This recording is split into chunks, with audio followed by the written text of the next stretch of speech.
Look how quickly he changed. At first, he says this about Kamala Harris.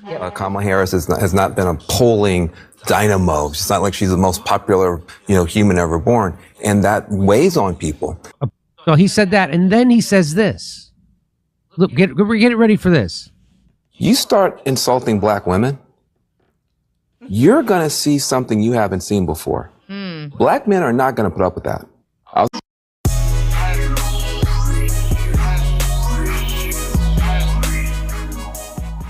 The Obamas endorsed Kamala Harris. I know I'm sure they got talked to. They're probably like, listen, you need to get it together. You're black. Yeah. You can't be black and the first black president and not, right. And not endorse this Indian lady. All right, but let's look at this corny. Let's look at the corny call. Kamala. Hello. Hi. Hey there. Oh, hi. You're both together. Oh, it's good to hear you both. I can't have this phone call without saying to my girl Kamala, I am proud of you. This is going to be historic. We called to say Michelle and I couldn't be prouder to endorse you and to do everything we can to get you through this election and into the Oval Office. Oh, my goodness. Michelle, Brock, this means so much to me. I am looking forward to doing this with the two of you, Doug and I both, and getting out there, being on the road. But most of all, I just want to tell you the words you have spoken and the friendship that you have given over all these years mean more than I can express. So thank you both. It means so much. And we're going to have some fun with this too, aren't we? Okay, so first I want to say that wasn't real because, whenever they do these fake calls, even with Taharji, you showed her face. Yeah. How come you didn't show their face? You can do split screen when you're doing a fake pre-recorded. call. It was a fake call. That's AI call. Yeah. It's either pre-recorded or AI. It was an AI call. They don't want her to be president. No, that's why they endorsed her last minute. They weren't going to endorse that woman. I don't know what possesses them to do fake stuff. I don't know. They do it all the time. People really like that. Like, yeah. I'm like, no one calls you with cameras, hair lighting, and then call and say, oh, we're literally, why they would be calling if you're getting your hair and makeup on and you've got cameras around you. And you know why they're calling you. But I don't know how anybody. This makes me not like you more when I see stuff like this. But because I know that's all phony baloney. And it just, ugh. It was like that Taharji, with that Taharji thing. God, she was talking about, she was, her out in these streets, trying to get the black people back in line. You know what I mean? Does that stuff actually even work? I just don't understand why anybody, I hate fake people. I just do. Yeah, I hate fake people. I mean, it's one of the reasons why I like Trump. I don't think Trump's fake. No, I don't either. I actually think this, but I cannot stand people who are fake, shamelessly fake.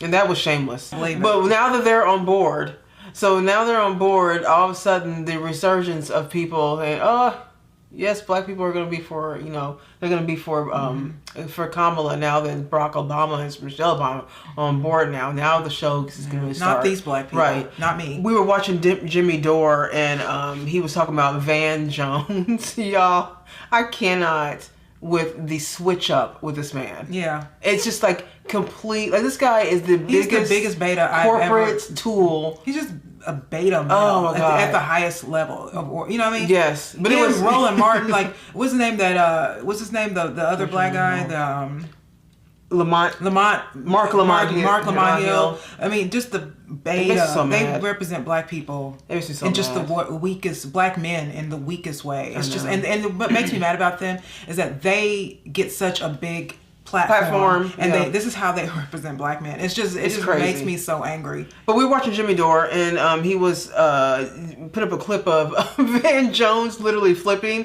on this whole thing and just we'll just play it real quick. It's a mess. So, do you remember when Van Jones, he had a about face? Look how quickly he changed. At first, he says this about Kamala Harris.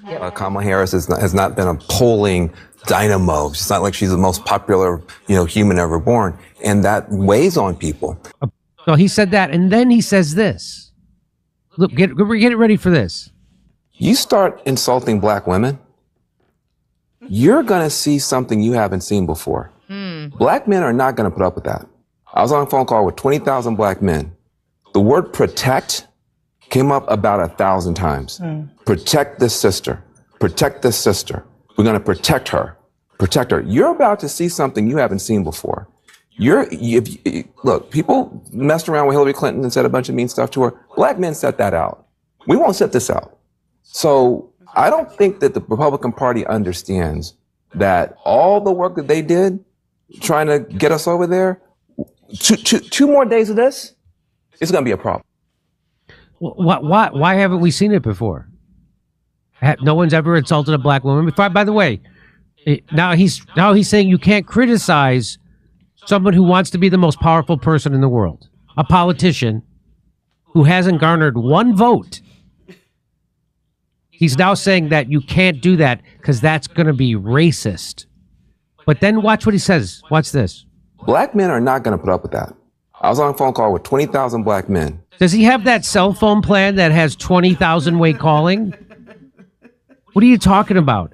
So he says he's on a phone call with 20,000 black men, and what happens? The word protect came up about 1,000 times. Protect this sister. So, and you can see here, like, I didn't see this before because I did see this clip. I actually watched the show.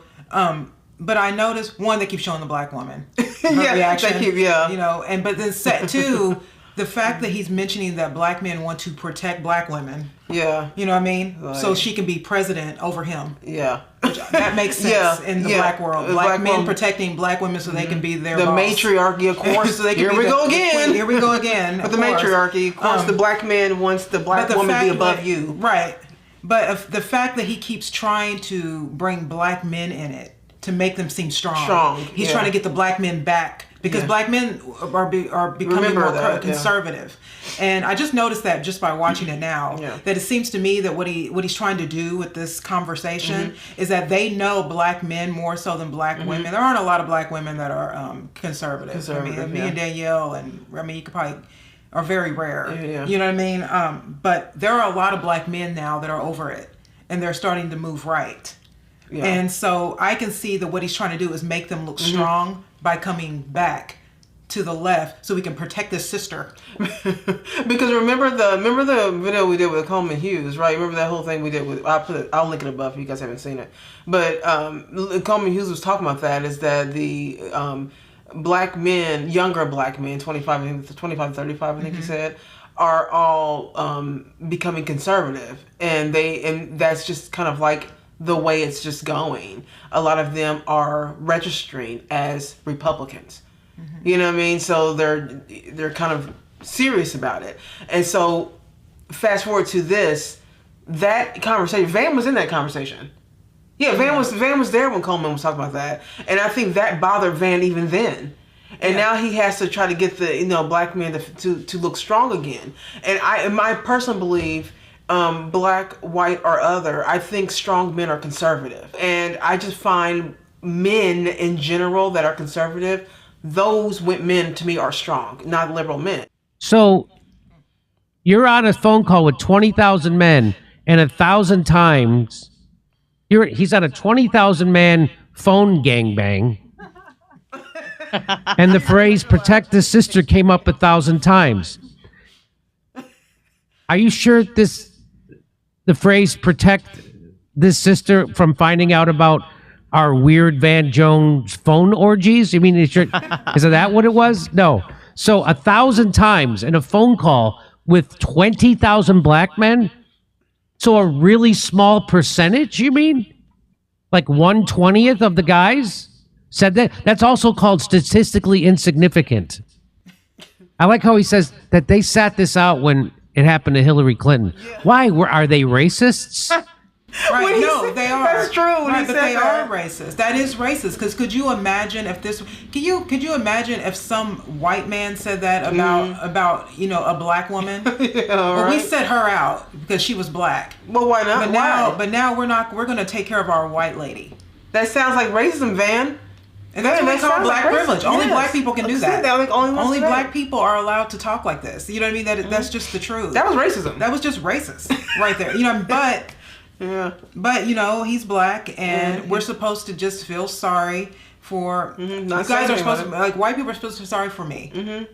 You're supposed to be sorry for me and Kara. Like, I don't know why, but you are supposed to. And so we're allowed to say all kinds of mean things that aren't true, aren't verified, aren't factual at all. We can just say whatever we want. No one's going to push back on you. Yeah. No one's going to call you a racist, you know, because apparently if you're white, you make the law, so you can't, you can never, no one can ever offend you. Right.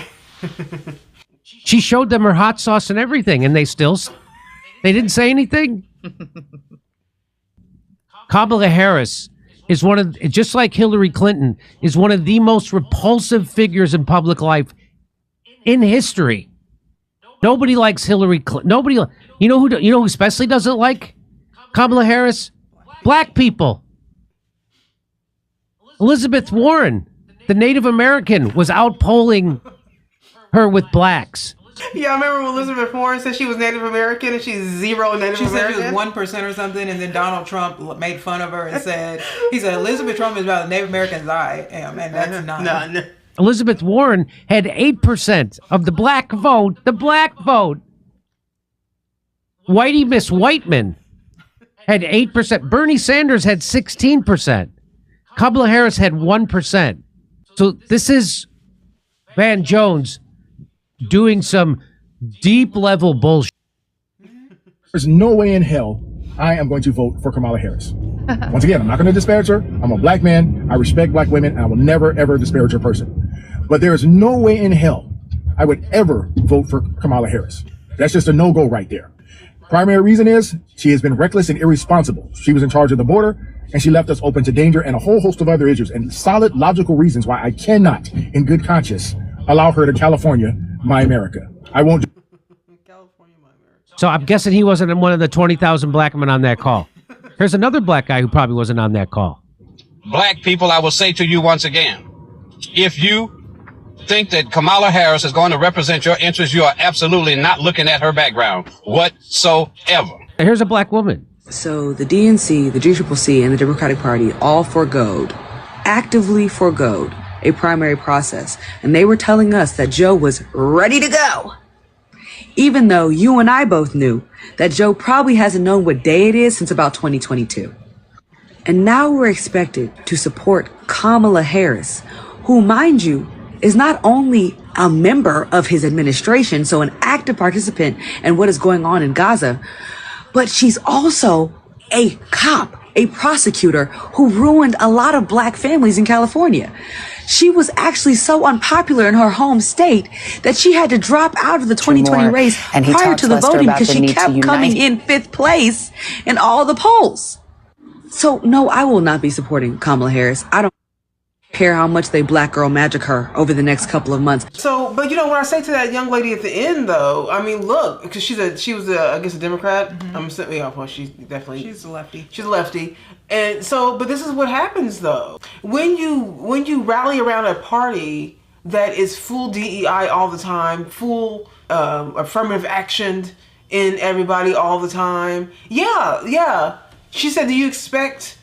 Now you guys expect us to vote for Kamala? Yes, they expect you to vote for Kamala Harris because you've been on board with everything else they've been doing.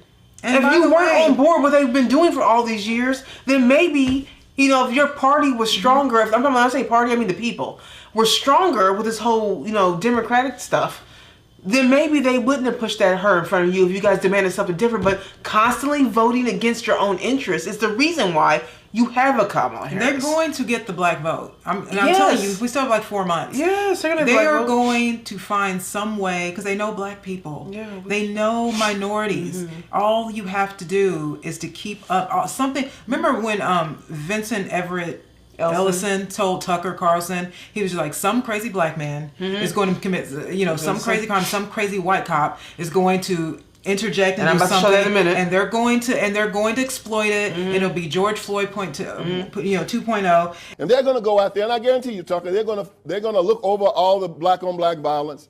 They're going to look over all the black men killing black men. They're going to look over all the snatching grabs and all the burning and all the fighting and looting and acting the fool. And they're going to find one crazy white cop that's going to do something to some crazy black man, and then they're going to try to burn this country down for it.